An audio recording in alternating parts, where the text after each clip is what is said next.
Carlos Uh, Nelson with Cascade Media Group, and we're on our business channel tonight, the Kansas City Business Show, and we have someone that I've known for I think forever. You know how I be telling y'all how I was homeless and stuff. I stayed up. I think she was chairwoman of the Du Bois Learning Center when I was staying there, and now Mayor Quentin Lucas has made her chair of this reparations committee, Madam Terri Barnes, and some of you, if you don't know her, her husband was Councilman Lee Barnes. Welcome to the show, Miss Barnes. Thank you for having me, Mr. Nelson. T- Tell our audience, I always be saying, you know the drill. Tell them a little bit about yourself. Go back to kindergarten, then we're going to talk about the reparations so they can know who you are, put some credibility on the map. Okay, so I was born and raised in Kansas City. Went to Seven Oaks Elementary School, which is now a residential apartment on 36th and Jackson. Went to Central Middle School and was part of the desegregation case. So in seventh grade, I left Central Middle School and was bused to Nowlin out in Independence and ended up graduating from Van Horn High School. Started working immediately after that, and I ended up getting my college degree while I was employed full-time at American Century Investments on the plaza. While there, I was responsible for call center management and operations. I got my FINRA licenses, 6, 63, 26, and 53. And I was there for 23 years.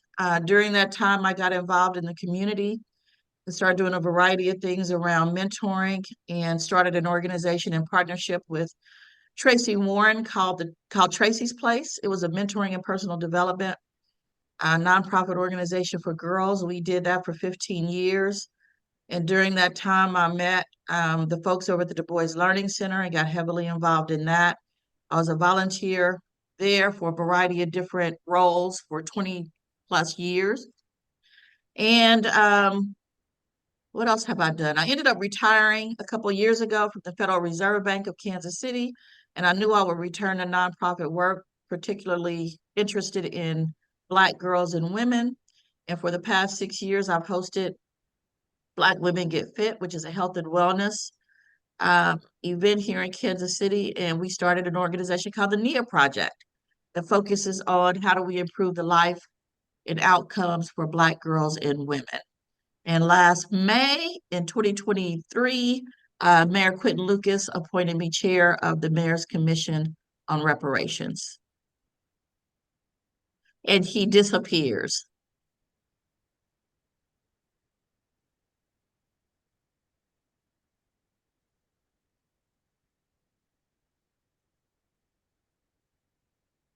Sorry.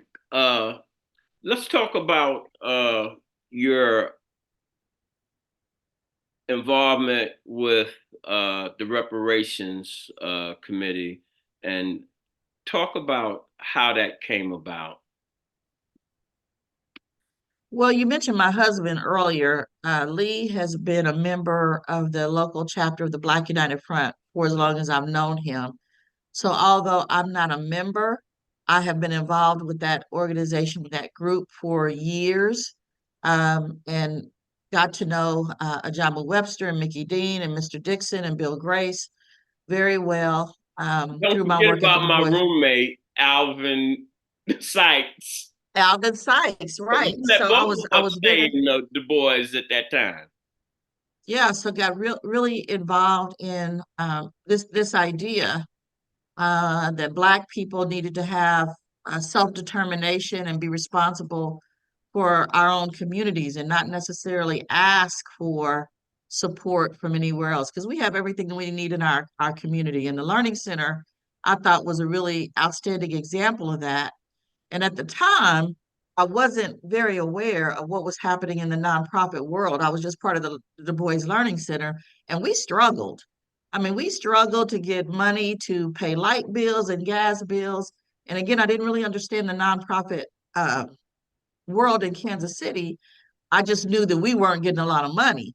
And so, as volunteers there and professionals, lots of engineers and doctors and lawyers and folks would come in and give their time to help kids with tutoring.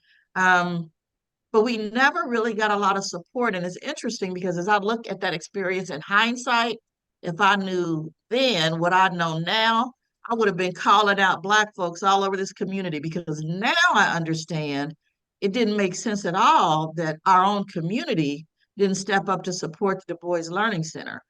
And I think as we think about reparations and talk about what the city owes locally and then what the federal government owes Black people for the harm that we've endured, we need to. There's an opportunity for another discussion about what Black people owe Black people.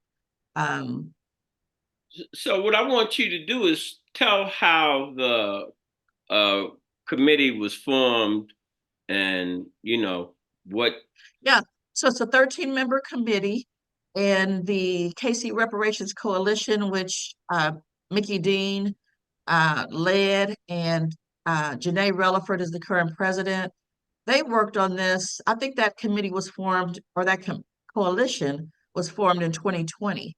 So for more than 2 years, they worked on this idea of reparations happening in Kansas City, and they are largely to credit for nudging Mayor Lucas to seat a commission. And so they were able to refer members that they wanted to be a part of the commission. And then, of course, Mayor Lucas was able to appoint persons that he wanted on the commission. So my understanding is that the coalition submitted a roster of people for him to choose from, and then he chose from his own personal bank of candidates, and that's how 13 of us were selected. How'd you get the chairwoman slot? You know that go to a man, woman. You know what?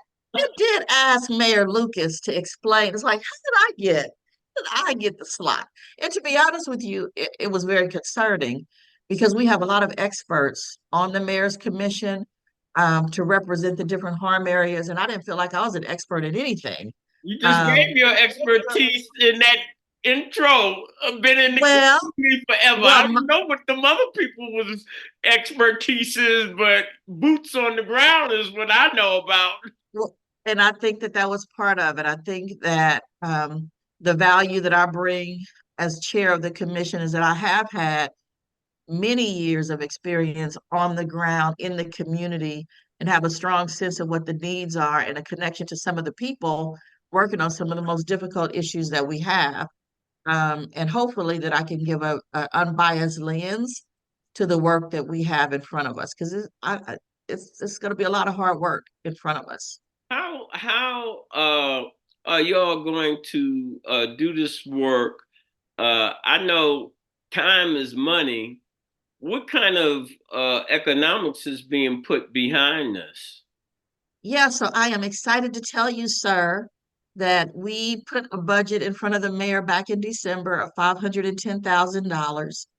And I heard from a little birdie today that it will go in front of the full city council on Thursday as part of the 24-25 budget. And so we're really excited that as of this moment, it will be fully funded and part of the city's budget. So we don't have to worry about the funding for it, assuming it passes. So they had something going on in Illinois that was a template or what have you for reparations, and I think some dollars had been received. Talk to our audience a little bit about that. I think I had talked to Mickey Dean the last time on that, if you know. Yeah, so Robin Rue Simmons is considered the architect and the visionary behind putting reparations on the map for the rest of us. When she was serving, and they don't call them city council members. I don't Alderman remember what they and call them. like that. But when she was serving, she pulled this up as an issue and did the research, did the work, and put it forward. Now, they only had one issue, and it was housing, but they were able to get reparations passed. And I don't know the full details, but they were able to offer 25, I know $25,000. You could apply to get $25,000 for housing or repairs. And it was the first time in the United States where reparations was in play. So And we are, I wanted to ask you, so are you trying to utilize her format as a template to move forward with Kansas City's coalition? you know what's interesting? So short answer is yes. Okay, I just lost my camera. No, Can you you still good. see me? Yeah, Well, you I good. couldn't see you. We all disappeared to a black screen, but we're back. That's all right. So we are working very closely with Robin, Ruth Simmons. She's been to Kansas City. We've been to Illinois. We attended her third annual reparations conference, where she brings together practitioners from across the country, so that we talk a lot about best practices. And that was probably the best experience I ever had, because while I was sitting in Kansas City, I thought that we were just on the struggle bus, that everybody else had this thing figured out, and we just didn't know what we were doing. We didn't have the money, we didn't have the support. The faith-based community, it was very strong in Evanston. They raised almost $1 million in support of reparations. We didn't have any of that. And going to the conference really and meeting people who were actually doing this work really helped me to understand that it's so new, there is no nice template. We may take a little bit about what worked for Evanston. Evanston was a very progressive city. They're a smaller, much smaller city, highly educated folks in Evanston. So there are a lot of things that are different. And we have to take what works across the country and kind of put together what we want to put together for Kansas City. Can we move now a little bit past reparations? Before we got on line here, you said that you was under a time frame, so I want to talk a little bit about not the past, talking about getting some. Where's the bag at now? And how Want do some you? reparations money? No, no. I'm saying now reparations is about all the injustices that have taken place. I said fast forward, a bunch of stuff still going down, and uh, you told me I could ask you anything I wanted to, and how you know how you answer is how you answer. Uh, but I wanted to say, how do you feel uh, our economic situation is? I'm saying as a whole, we talking about Kansas City, but now so I can be clear as a whole, because how I look at Kansas City is what you were saying about Evanston. It's the same thing going on in every city. It's a little different, some different elements that are specific to that city. But Black people are enduring the same situation, health, uh, capital, housing, and what have Yeah, you. yeah. And what I'm saying to you, uh, how do you feel on a 1 to 10, basically, where we're at economically, where Black people are in the world right now in America per se?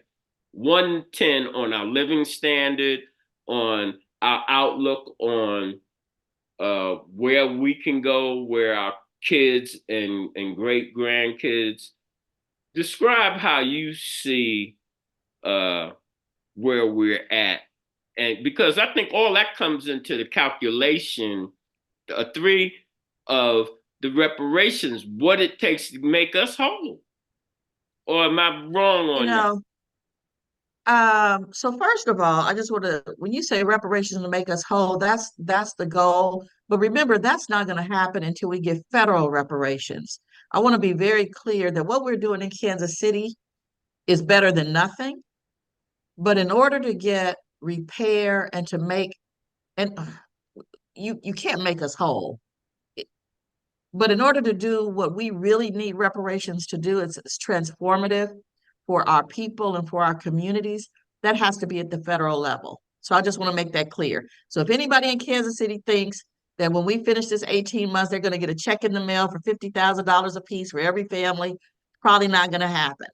But what we can do in Kansas City is take a look at policies at the city level, the practices, the decisions that they make, how things are structured, to try to rearrange things so that life is a little bit better for Black people in Kansas City. I heard a statistic a month ago, and I haven't had time to find out if this is a true statement, but unemployment, I believe unemployment across the country is at 4% or below.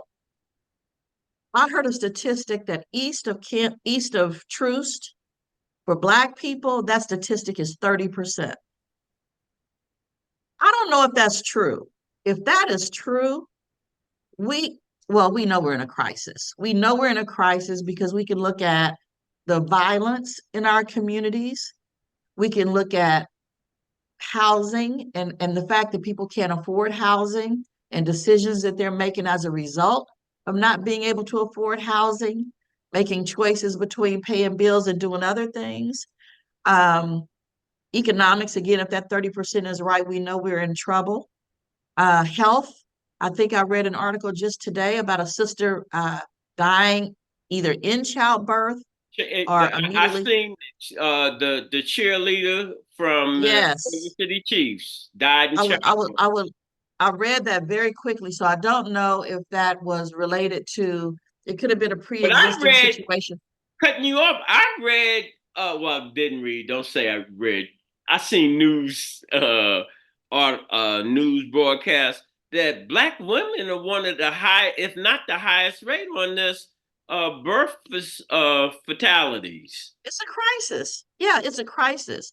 And we've known that for a really long time. I mean, Hakima Payne over at Uzazi Village, I think they are probably 10 years old or more. She's been saying this for a really long time. We're now getting the attention placed on it. And we're now talking about doulas and other things that can help Black women not have to go into the system for health care. But still, insurance is not covering it.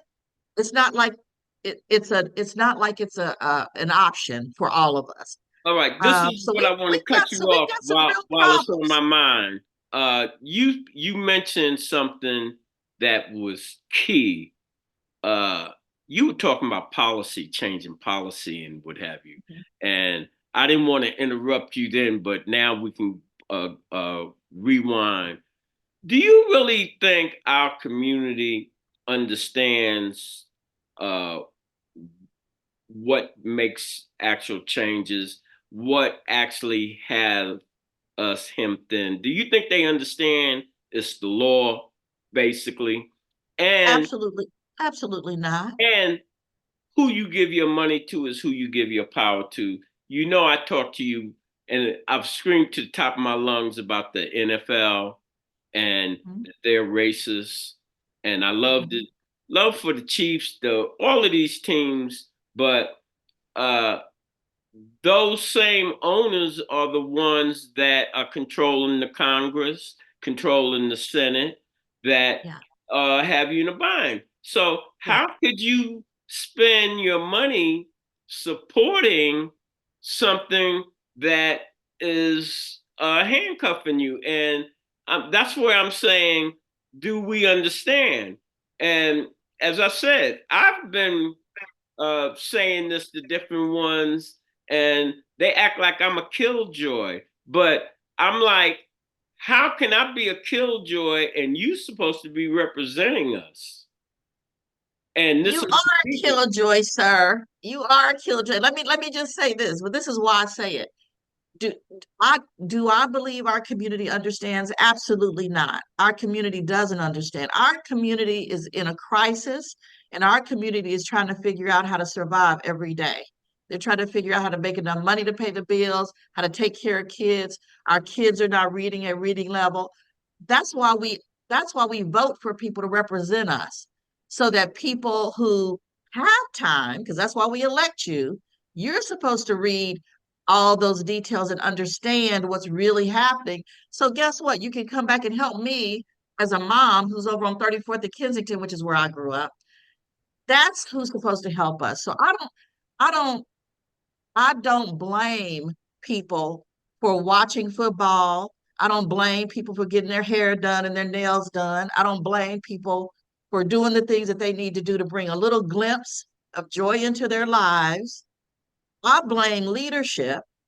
I blame Black folks that are in positions to make policy changes and to speak up for people who are unable to speak up for themselves. And we haven't seen that a lot.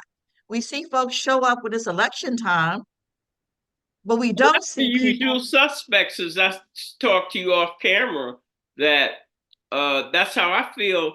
But the essential problem is, and people think it's self-serving every time I say it, uh, communications. You can't solve any of these problems that you're talking about. I only know you serious when you say, how can I plug into my community? Because you cannot have the subjects being talked about, and you it's like I'm giving you a meal instead of teaching you how to to to make a meal, grow a meal, and have your own. And until you have your own land, you don't have anything, Yeah, because that's what has caused all the wars ever in the world from prehistoric land, because people understand land means wealth and independence. Economics is independence. And one one of the things that we have to think about and that we talk about, and I'm gonna jump back to reparations for just a minute. This whole idea that everybody's gonna get a check. So if reparations was approved tomorrow, and I send everybody in Kansas City a check for $100,000. So we know that's not enough to kind of pay for everything, but I sent every family a check for $100,000. Where do you think we would be 1 year from today?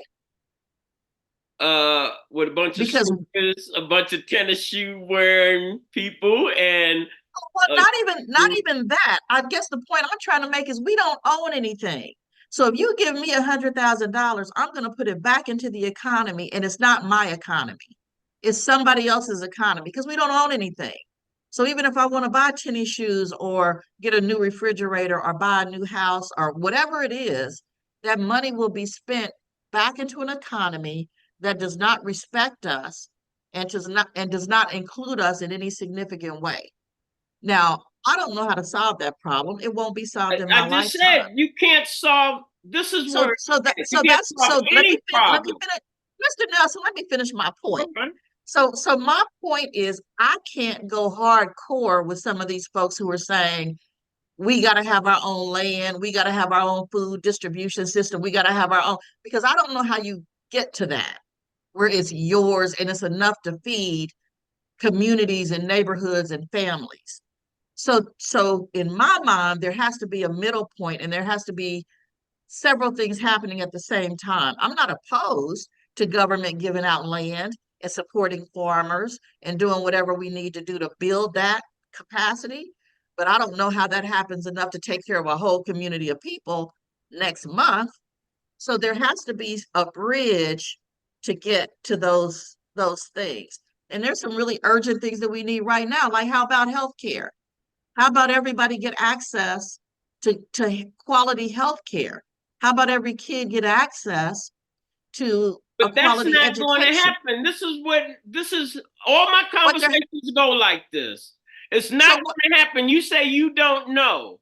What I no, no, no, no, no, no, no, no, no, no. I said it's not either or. That's what I don't support. No, what I am saying is no matter what it is that you're talking about or the Pope is talking about, it all has to start with a conversation. You can't solve So not one of them problems you're talking about without first starting a conversation about the problem, the ground rules, and what have you. Then you identify the problem. That can't happen in a vacuum.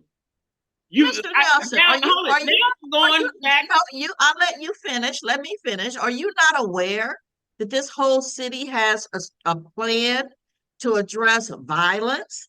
There was just a full 2 days at Kaufman 2 weeks ago, where every leader from the police chief to the mental health to the superintendent of schools. They were all at Coffin for 2 full days having conversation about how do we address this public safety? How do we address violence? There are pages of plans out of the health department. I think it's called CHIP. I think that's the name of it. So people are having lots of conversations about I'm how to not address talking all about of. the conversation that they having. That's the problem.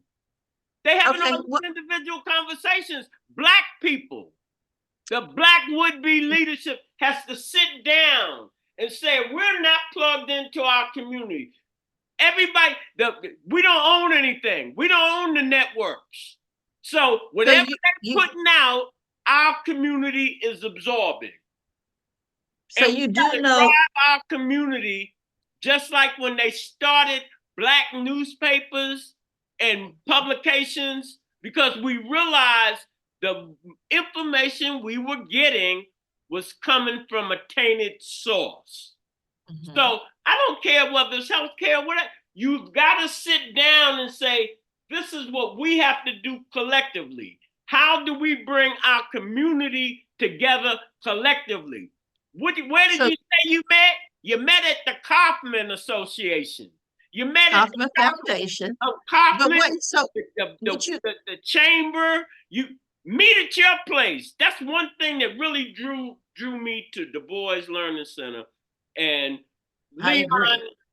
boy, I love Leon Dixon's Dirty Drawers. Leon helped me understand that you have to educate your own, you have to have your own, and they want to destroy the Du Bois Learning Center. Anything that is talking about being independent, and that's where it all starts, the conversation, and not the conversation with somebody else in the house. You have your So house together, you're not racist, you're not anti anything, but once we get ours together, please come in and help us. But you're not making the decision. And everything that I see, and I did 219 on the Kansas City Business Association, I said everything comes from new organization, from the Kaufman, and trickles down. And then you have all of these nonprofits. Can I get a crumb? Can I get a crumb? And then they cut each other up. I'm like, mhm, that's where leadership comes in. mhm, I don't care mhm. how many So ministers was out there or how many politicians was out there, because I tell you this on this program, 90% of every minister in this town should not be behind the claw. so I'm not going to entertain that I know you don't conversation. have to. Mr. Nelson's But let, saying that. but let me make a couple points on what you just said. So I agree with you for the most part, but I do think there are several Black founded, Black led organizations who are doing good work in those spaces around health, um, and around education. I'm not as familiar with economics. Let's give People would Jim probably Nunley a people real big shout out on that help. right, Mr. Nunley would be one. So there are Black organizations that are doing the work, but we've not always been funded. So there's a whole conversation happening about equity in nonprofit spaces, right? Because again, I go back to the Du Bois Learning Center. We never got a bunch of money, but we were making big impact. So can you imagine if we had gotten the funding to support But I what think needed the to happen? community, that was up to our community to Right. fund But and but make even sure it was funded. But I have even learned that people in our community didn't even know about the Learning Center. So the other point that I'm going to make about, and it's funny, I think it was, I can't remember who it was, but it was at the Learning Center. It was one day we were having a conversation about paying the bills. And somebody made a comment. They said, well, we don't have a Kaufman Foundation. And what they meant by that was we can't just pick up the phone. We don't have those kind of relationships where we can pick up the phone and call Mr. Nelson and say, Mr. Nelson, some things didn't go right. We need $10,000 to keep us afloat. We don't have those types of funding um, opportunities or those kinds of relationships. So I go back to power and influence. Our community, and we still don't have it. And when we do have it, it's not used to benefit our community. East of Troost, 75th Street on the south side and I don't know, 10th Street on the north side. You know, when you look at our community, you scratch your head and you wonder, what kind of progress have we made? What are we doing? Um, and I think that we really have to, number one, make accountable the leaders that we do have. Tell people this all the time. When Lee How can ran you make for, them no, accountable? You keep saying you if tell you them. don't let me finish, sir, let me finish. So when Lee ran for city council 8 years ago, I remember him sitting at our dining room table. He would get these questionnaires from all these different organizations, basically saying, here's what we think is important for the birds. We are a group that we love birds. And we want to know what you think about birds. And are you going to support these initiatives that we know have good benefit for birds? And he had to sit there and answer all of those surveys. I didn't see a single survey from any Black organization. Well, Freedom Inc., Freedom Incorporated had a survey. So first of all, as a community, you have to figure out what is it that you're asking for so that you can hold people accountable to it. So if we think reparations is important for our community, there should be a questionnaire for anybody who's going to run for office. What do you think about reparations? Do you support it? Right up front. If housing is important, if whatever those things are. And as far as I know, there's never been a document for our community that outlines the things that we care about that are important. So we need to kind of get our act together, and instead of having 48 organizations that are doing good work, but it's 48 organizations doing stuff. And when you go to the city council, they're all asking, to your point, ultimately crumbs, because it's hard to do anything transformative when you're getting $125,000 here and $50,000 there. We've got to figure out, what do we want for our community? How do we prioritize all the problems and issues that we have? And how do we do that without burning each other down? Because that's the other thing that drives me absolutely insane.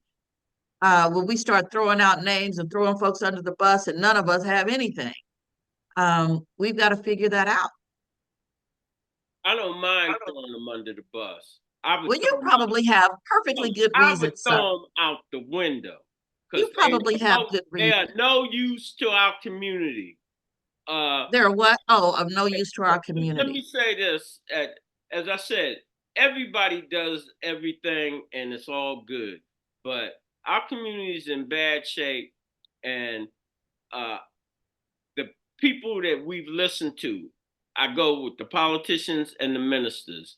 They have not been good stewards. I don't have to throw any specific person under.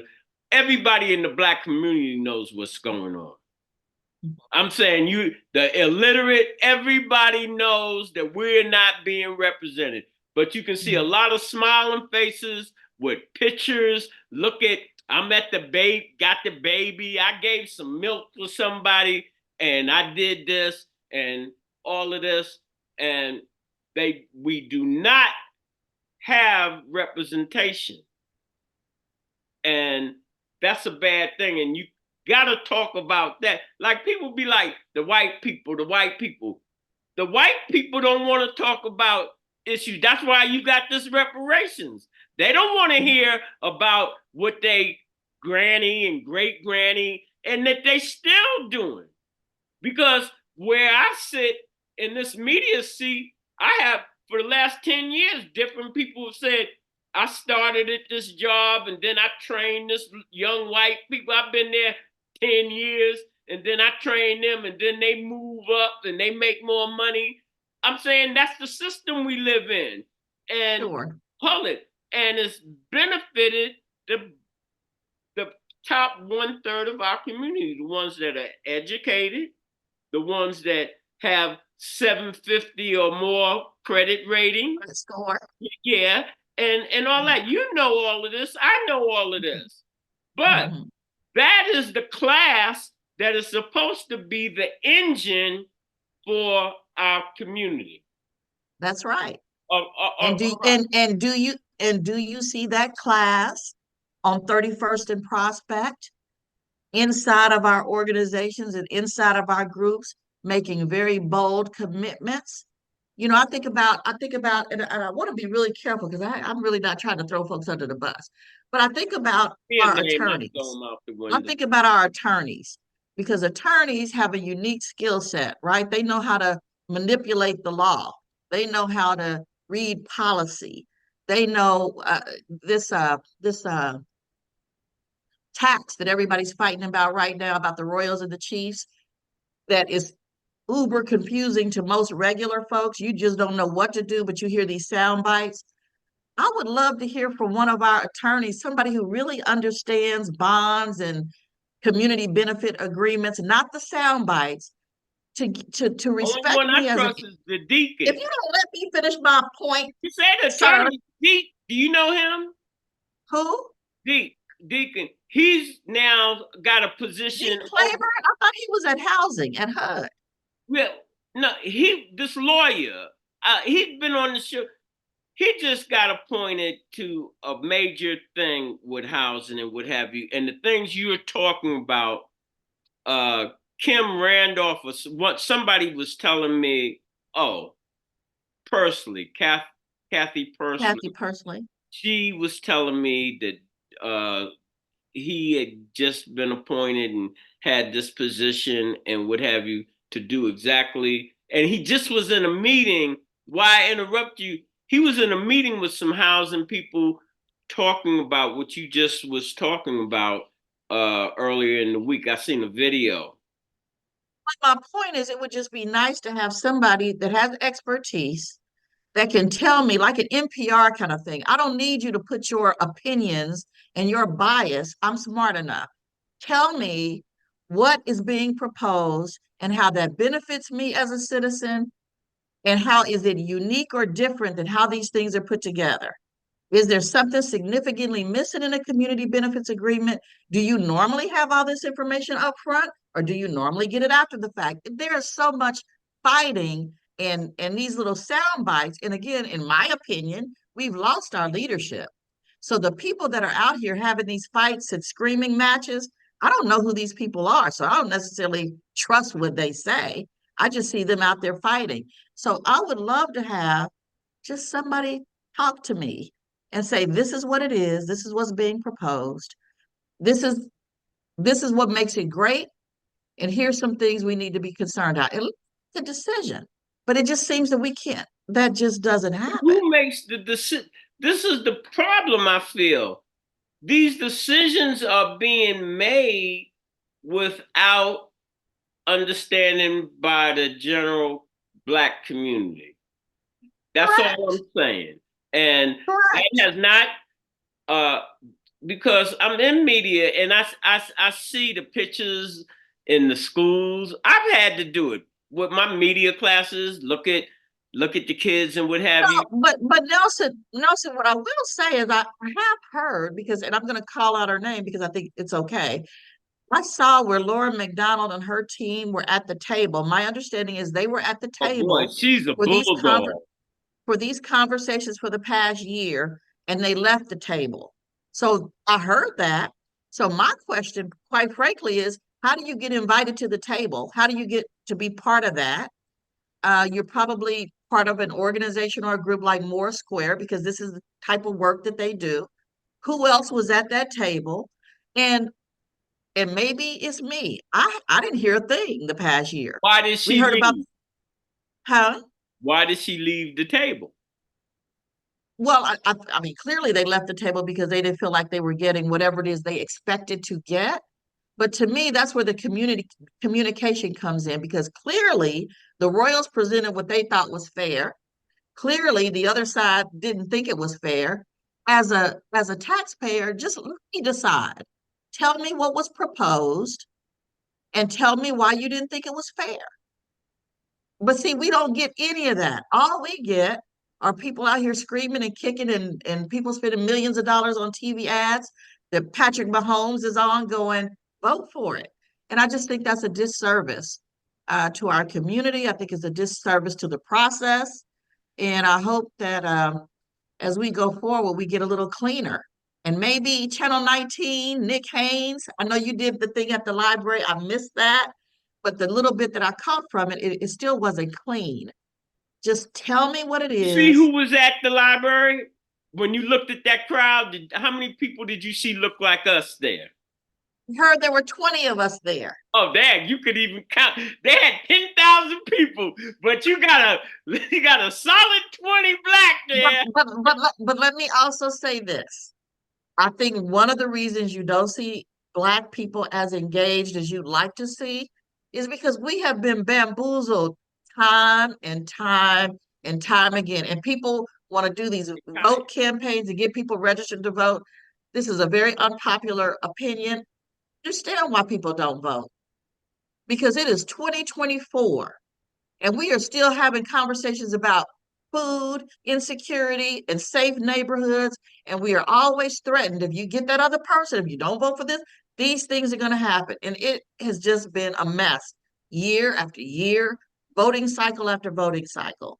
So I say all of that to say Black folks better get it together and get with their own communities and their own neighborhoods and get with their own leaders, whether it's your pastor or your a nonprofit group that you're with, and be engaged and let them know what you need and what you want because we are going to continue to be left out if we don't do that. Believe me, if 50 women show up to City Hall and we say we want whatever it is that we want, I think we get people listening. Hold on, you get my you know who gave me my economic lessons with the corporations, the mothers. The McDonald's had that saturated fat. They was frying them French fries in. Next thing I know, Yes, big thing come up. The mother said, "No, we ain't buying no more French fries." McDonald's said, that's "Oh, right. we got to get this stuff out of here. We gotta have new oil." That's right. And if you Yeah. So have them in the pocket, I hate to put anything on women, Black women, but I do think Black women, we need to get our acts together. We need to come together and we need to come up with an agenda for this community. Because short of that, I don't know how you get the kind of improvement that you want to see. damn, I hadn't looked at that. I hadn't looked at that. That might have a lot of strength if the black women can actually come together. Well, Because we're working on it, sir, but you I won't see it always on tell men, Facebook. You I'll be won't see like, it on Facebook, and you I'll be won't like, see it when on your wife tell you Instagram. something, you just go over there and sit down, don't you? There are things happening, but it's not gonna. What is it? The revolution won't be televised. Is that the That's comment? that's You what know, Gil Scott said. But yeah, I think that everything is in its time, and I think the revolution has been televised, but it's been co-opted. yeah, And yeah, the co-op, the revolution that they have us in is totally hip hop and that type, a lot of verbal and a lot of things. I don't think the mayor has been held accountable for the murders and what have you. And people say, how can you hold the mayor accountable? And that you hold the mayor accountable by the programs and, like you say, the budget. What are you hmm doing to fix hmm the economic woes? A lot of the things are economics because when you don't have black males in the home because they can't hmm really get a decent job that That's is right. paying a decent wage, uh, you have a breakdown. There's nothing you can do but have the police and build That's jail. right. I'm That's saying it's right. not just our community, any community. When it's no place to breathe in our community at this point, man. That's that's why I gave us a three. So And again, for a segment of the community that I spend a lot of time with, that are probably in the nine brackets, they're having a good time. They can drive to their homes and feel safe. Their kids are in private school, or if their kids are in public school, they have the resources to make sure that they get everything they need at some point. And we do this a lot. I mean, we have to make sure that everybody's good. And somewhere along the way, that's fractured a little bit. It used to be that way, but the Well, village because we is all was in fractured. the same boat then. That was before desegregation. And we shared and this and that. But my solution to all of it is you have to have a progressive media platform, and then you have to have your community plugged in. And once they plugged in and you have their attention, then you can bring significant issues to the body and uh, manage from somewhat the bottom up. And when people feel that they have a stake, a real stake, and this is where language and all of this comes into play. All while I was on Vine for 10 years, they was having tons of meetings and they used the word stakeholder. I'm not a stakeholder. I don't own nothing down here. And Mm-hmm. they use these uh, manipulate the the conversation, the optics, and everything. And then when you uh, put your money, your effort, they say we had 30 meetings and we met on this and met on that, but you really never was in a position to make the real decision. Mm-hmm. You would just, it's like you go in the store and go in the cereal aisle. It looks like a lot of different cereals, but there's only two companies making all them cereals. Looks like Mm-hmm. you have a choice. You ain't got no choice. You got what they giving you to deal with. Yeah. And that's what it's the smoke and mirrors with our community. And Well, I want to make one more point before we wrap up because you just reminded me of something that Mr. Dixon says all the time, and the longer I live, and the more I look at the conditions in our community, the more I believe it's true. He talks about, people are committed and people are concerned. The third thing that people have a varying degree of is consciousness. And so people are committed, people are concerned, lots of people are doing fabulous things. But if you don't have a level of consciousness about being Black and your identity about being Black and a sense of responsibility about being Black, you do a lot of work benefiting other communities. There are folks that have incredible talents, and all of their talents are being used to support other communities, to strengthen other nonprofit boards, to strengthen other companies, and they're not focused in our community where the need is. And so you have to think about that. And he talks a lot about acculturation. Are we raising our children to have that sense of responsibility and accountability? We've now got kids who grew up in Overland Park and have never lived in the inner city. Folks my age, that's unheard of because we all grew up. We still got aunties or somebody down here. But there are children who have never grown up in the inner city. So they have a whole different view about what it means to be Black, what level of responsibility, accountability do I have any? Do I align with them? That was unheard of 20 years ago. Now you have kids that they just don't have the same connection or they responsibility. don't, So but a you know culture, what they have? what do They they have the have? same bias that they grew up in these white communities. They might even be married to white people, but they do feel the Blackness is there because we're in America. At some point. They Yeah, know that no matter yeah. how they act like everything is hunky dory. And when I look at our situation, like I said, we're never the leader. We're always a part of an organization that is headed by someone that doesn't look like us.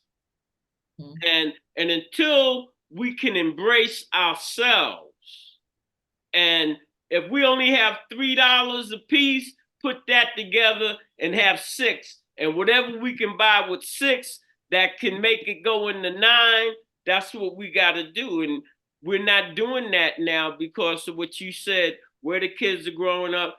They have no real sense, really, of struggle. The other thing that I will say though, and I have to say this because I really have hope in this space, is the nonprofit community and how we've been able to have really honest conversations about funding and equity with funding and how foundations in Kansas City have not provided the same sort of support to Black organizations as they have for years, to white organizations. And just because this is near and dear to my heart, when you think about a homeless shelter for Black women or girls, there is none in What? the inner city. Not well, not that I know of. All right. There aren't any. So the services that we go to have to be somewhere else.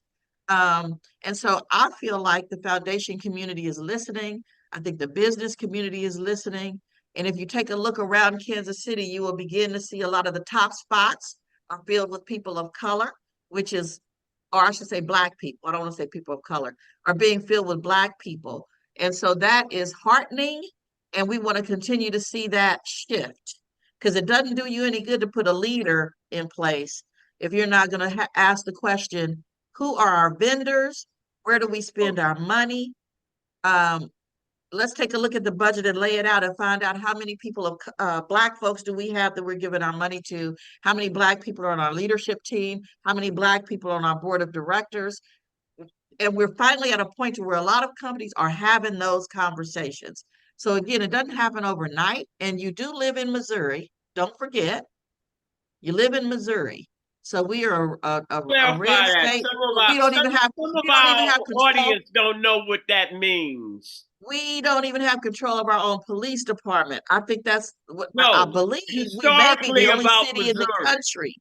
I'm just saying, I think we're the only city in the country. No, I So ain't talking about the police. what are you talking Missouri. What? about? Oh, Missouri. Yeah, that's what you talk about, Missouri. Historically, what has happened in Missouri to Black people? Right, right. So, and I guess I say all that just to put it in perspective because we live in Kansas City, and Kansas City can be a loving liberal place.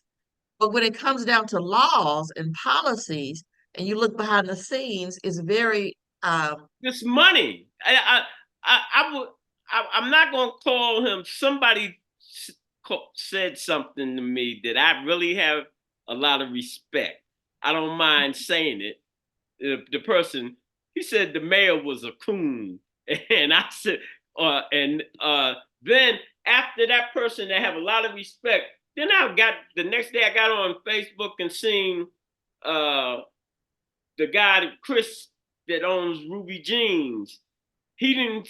He said he was very disappointed in the mayor about this truce, taking that guy Truth's name off of, and so uh, I'm going to end on this because your last statements is what I'm concerned with. We have Black everything, but if they're not using Black vendors and what have you, I don't care if they're at the top. And yeah. you And wrote.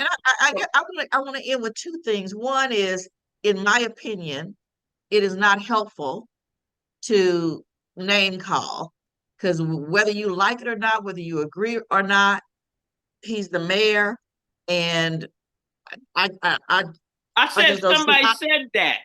I'm just saying My I don't thing see on the mayor. I don't see All a right, space for that. hold The it. My second thing thing on that the I will say, mayor or sec- anybody, or Terri, anybody, hold it, because or anybody. Uh, we don't um, have to agree on everything, but we should be able to respect each other, and I should be able to have and hold a different opinion than you, and you should be able to have and hold a different opinion from me without me being called names. I just I get that. Hold it. Listen, I get that. I live in the real world though, and all I was pointing out, there are people in the community that see people different ways. yes. I don't fool with the mayor myself, but I give the mayor a 8 out of 10 on what he's done in Kansas City. The mayor hasn't been on. I'm I'm like I said, I look at things through media. Yeah. So if everybody's saying so and nobody else, everybody else is saying, oh, they a good guy. I'm telling you what, some people that I respect that's in the Black community, I couldn't Yeah. believe it came out of his mouth. I think because we are so damaged as Black people in this country, us, and particularly in our own communities, we are constantly looking for somebody to help. And when you see a Black man in leadership, just like we said with Barack Obama, just like we said with Emmanuel Cleaver, just like we say with Sly James, we lay all of our burdens at the feet because we want them to come and save all the issues that we have. And it's impossible. They It's can't. unfair. And so I just think so in my closing remarks, I just want to say if you are not connected, get connected, whether it's with your church, a neighborhood association, a political group, because what's going to win for us is to come together with one voice in number and to get our plans together. This is an election year, and we don't even have a plan as far as I know. What is our plan? So to get our plan together, and I might not be able to support your plan this year, but this year we're going to focus on literacy. Or I might not support your plan this year, but we want to focus on making sure that, oh, I know one thing I want to say. You know this $15 an hour thing? We're stand up for $15 an hour. We I'm not got that, familiar, right? but go ahead. Go ahead. Talk to I, me. there used to be an initiative a couple years ago where they wanted us to get to $15 an hour minimum wage, I think, for fast food workers. And I was always fascinated by that because we have corporate headquarters in this city that were not paying people $15 an hour. And I didn't understand why we weren't calling the civic council out. Because to me, these folks are making boatloads of money. And I don't care if the person is in the mailroom. If you're in Kansas City and you're a corporate headquarters, you should make a statement that you're paying your people a living wage. So we have people now who can't pay rent because rent has gone up 300%, but they're still making $15, $16 an hour. So as we get excited about CPKC, the current, and we get excited about the Chiefs football celebration, I'm not down on anybody because those things excite me too. But there's got to be a balance of that kind of celebration, and we work on the things that are really digging at Kansas City being a great city. And that's violence, it's education, and it's equitable, well, heck, healthcare and economics. And we can work on all those things at the same time. Yes, we can. I think that's a perfect uh to end on. I really have wanted to talk about uh your analysis. This woman had an analysis of What what was going analysis? on in my profession. Oh, you don't remember what you wrote on the Beacon, the I Star? do remember that. I can come back and talk about that because you know I have a lot of opinions. Yeah, Yeah. but You know, the deal was that you seen 3 years ago, 4 years ago, what they were doing in my industry, mhm. uh, combining, and they said it. They said we plan to bring all five of these uh, local media outlets strategically, together. strategically, they got together, they made a plan, and they executed. And we are looking at it and believing everything that's on what they say. And a lot of it has merit, but a lot of it doesn't have merit when it comes to what needs to be done for our community. They mix us in this bowl with everybody. And as far as I'm concerned, Kansas City can't be a healthy city if its Black community is sick. And you're right. And again, from a reparation standpoint, it's not for Black people, it's for everybody.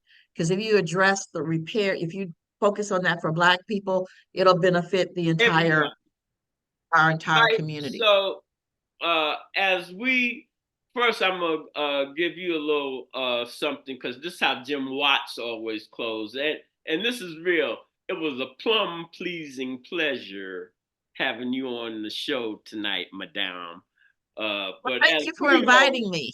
yeah, hey, you got an open invitation.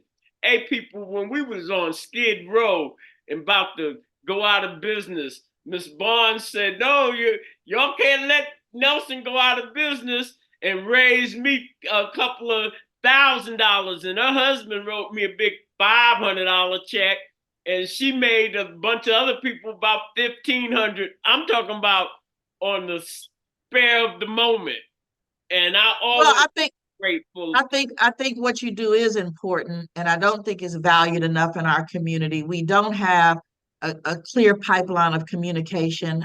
We've got, I think I was talking to somebody a couple of weeks ago. We've got 6 different newspapers, and people just don't have that kind of time. And so I do really think it's important that what you have been is very consistent and available, and we can click and listen anytime that we get ready. So I appreciate what you do, and I appreciate the opportunity to have me on today to talk about what we just talked about. All right, as we close, without me stealing Mr. Watts' stuff, uh, when you invest in your community, you're really just investing in yourself. Good night. This is brought to you by Kansas City Business Association, working to improve our community.